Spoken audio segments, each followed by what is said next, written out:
Hi hello வணக்கம் and welcome to Vishnu Varshan அண்ட் நான் உங்கள் விஷ்ணு வர்ஷன். இன்னைக்கு நம்ம சேனலில் ஒரு ஆசமான குக்கிங் வீடியோ தான் பார்க்க போகிறோம். நம்ம இன்னைக்கு எதை குக் பண்ண போகிறோம்னு பார்த்தீங்கன்னா ஸ்வீட் பிரெட் பால் தான் குக் பண்ண போகிறோம். இது ரொம்பவே ஸ்வீட்டாக இருக்கும். இப்போ வாங்க இது எப்படி செய்யறதுன்னு பார்க்கலாம். ஸோ ஃபர்ஸ்ட் ஒரு மிக்சர் நான் எடுத்திருக்கேன். இதில் வந்து பார்த்தீங்கன்னா ஒரு 4 மீடியம் சைஸ் மில்க் பிரெட் வந்து நான் ஆட் பண்ணியிருக்கேன். கார்னர்ஸ் வந்து கட் பண்ணும் அப்படின்னு எந்த விஷயமும் கிடையாது.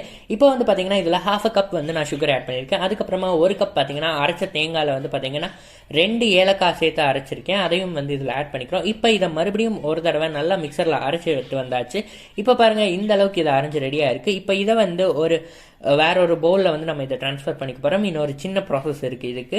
இப்போ இதை வேற ஒரு பவுலில் ட்ரான்ஸ்ஃபர் பண்ணியாச்சு. இப்போ இதை நீங்கள் கையில் எடுத்து இது மாதிரி உருண்டை பிடிச்சி பாருங்கள். இப்போ இது மாதிரி எல்லாம் ஒன்று சேர்ந்து வரணும். இதுதான் பார்த்தீங்கன்னா கரெக்டான பெர்ஃபெக்ட் கன்சிஸ்டன்சி. இது மாதிரி வந்து உங்களுக்கு வரலங்கிற பட்சத்தில் நீங்கள் 1 ஸ்பூன் வந்து பால், அப்படி இல்லைனா 1 ஸ்பூன் நெய் ஆட் பண்ணிக்கலாம். இதை இப்படியே டைரெக்டாக இந்த ஸ்டேஜ்லையும் வந்து நீங்கள் சாப்பிடலாம்.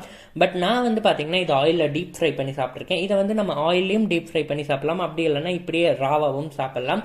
பட் நீங்கள் வந்து தேங்காயும் ஆட் பண்ணுறோம், சுகரும் ஆட் பண்ணுறோங்கிற காரணத்தினால சுகரை வந்து கொஞ்சம் கம்மியாக ஆட் பண்ணிக்கோங்க. தேங்காயில் இருக்க ஸ்வீட்னஸ் சம்டைம்ஸ் வந்து ஆயிலில் டீப் ஃப்ரை பண்ணும்போது ஜாஸ்தி ஆயிடும்.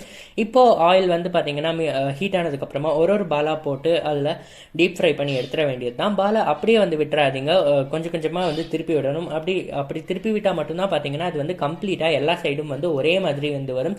நல்ல ஒரு கோல்டன் ப்ரௌன் கலர் கிடைச்சதுக்கப்புறமா அதை வெளியில் எடுத்துருங்க. நீங்களுமே இதை ட்ரை பண்ணி பார்த்துட்டு எப்படி இருக்குன்னு சொல்லுங்கள். தேங்க்ஸ் ஃபார் வாட்சிங்.